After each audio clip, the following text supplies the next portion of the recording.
I think you should stop fooling around and start doing some money raising.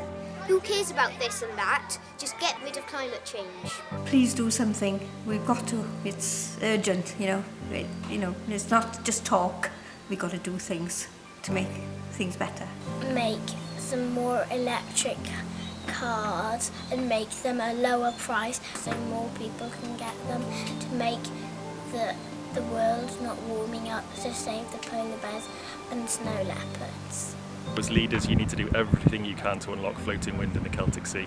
I feel really angry about what they're doing to the climate and the trees in the rainforest, because they're cutting them all down and they're making the air really toxic. You should offer support to help set up city farms all across the country to help people access local food production. You need to deliver transformation in transport.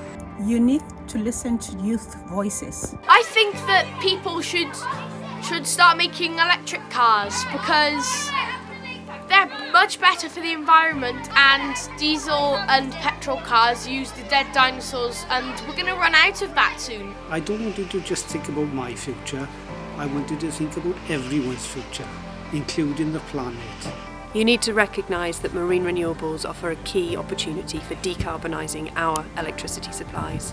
No one is better than anyone else in the world. Let's make it easy for people to get into horticulture. Let's make it easy for people to access land. And we'll show you what we can do. Resilient communities need to be able to grow their own food, and you need to make it easier for people like me to access the land to be able to do this. It makes me feel kind of angry at how people are treating our planet when they should know that they should treat it with respect.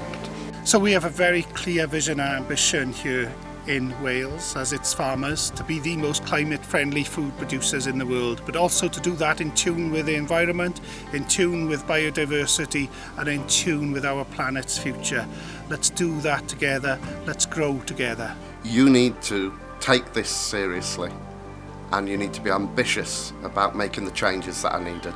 Now that we have left the EU, there's an environmental governance gap that needs to be filled in Wales. National Trust Cymru wants you to implement strong environmental governance for Wales and the introduction of statutory targets to reverse biodiversity loss. There is no reason to delay action.